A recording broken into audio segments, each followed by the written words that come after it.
এই বলে সে আবারও হাঁটা শুরু করলো। একবার ভাবলাম পিছন থেকে পালিয়ে যাই, ছেলেটাকে বেশি সুবিধার মনে হচ্ছে না, কেমন অদ্ভুত অদ্ভুত কথা বলছে।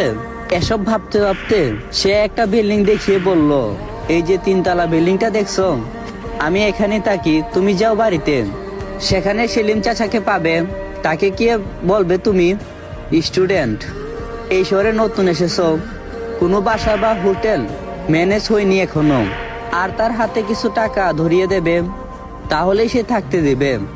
আমি বললাম, এটা কেমন কথা ভাইয়া, তার মানে কি আপনি আসছেন না আমার সাথে?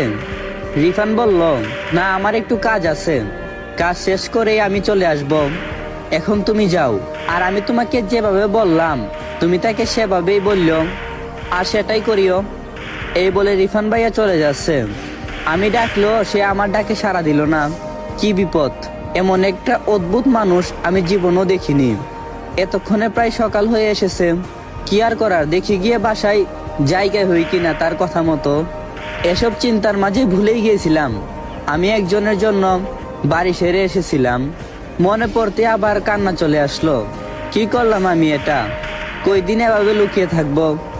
আমার কি কখনো আর বাড়িতে ফেরা হবে না? বাবার রাগকে অনেক ভয় পাই, বাবা সত্যি আমাকে মেরে ফেলবে বাড়িতে গেলে। ভাবতে ভাবতে এই বাড়ির সামনে চলে আসলাম। দেখলাম একজন বৃদ্ধ লোক সাদা পাঞ্জাবি গায়ে ছাদে ফুল গাছে পানি দিচ্ছে। আমাকে নিচে দাঁড়িয়ে থাকতে দেখে সে কিছুক্ষণ পর নিচে আসলো এবং জিজ্ঞাসা করলো, তুমি কে? এত সকালে এখানে দাঁড়িয়ে আছো কেন? একবার ভাবলাম রিফান ভাইয়ার কথা বলবো, যে উনি আমাকে পাঠিয়েছেন, কিন্তু কি মনে করে যেন বললাম না। আমাকে চুপ থাকতে দেখে আবারও জিজ্ঞাসা করলো একই কথা। তবে আমি রিপন ভাইয়ের শিখিয়ে দেওয়া কথাগুলোই বললাম। উনি বললেন, দেখো মা, বাড়িটা খালি পড়ে আছে, মানে যে কাউকে থাকতে দেব এমনটা না। এই বাড়ির মালিক আমাকে বাড়ি দেখাশোনার দায়িত্ব দিয়ে অন্য কোথাও থাকে। সে যদি জানতে পারে আমি কাউকে বাসায় থাকতে দিয়েছি, তাহলে সমস্যা হয়ে যাবে। আমি বুঝতে পারলাম সে টাকা চাচ্ছে। আমি ব্যাগ থেকে 1 মুঠো টাকা বের করে ওনার হাতে দিলাম।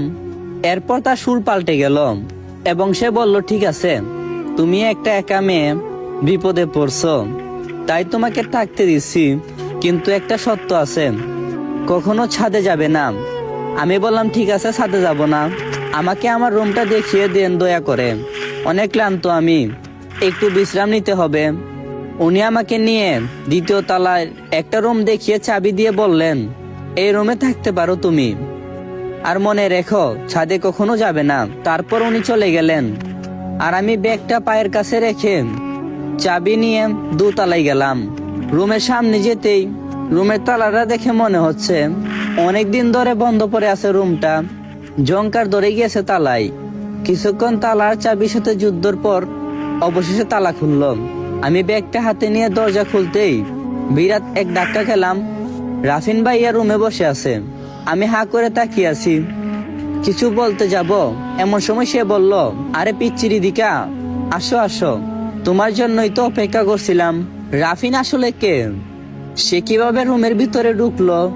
আর সে কিভাবে রিদিকার মনের কথাই জানতে পারলো? রাফিন কি আসলে মানুষ নাকি অন্য কেউ? জানতে চাইলে চোখ রাখুন এই গল্পে। আর আপনাদের যা যা প্রশ্ন আছে তা করতে পারেন, অবশ্যই রিপ্লাই দেওয়ার চেষ্টা করবো।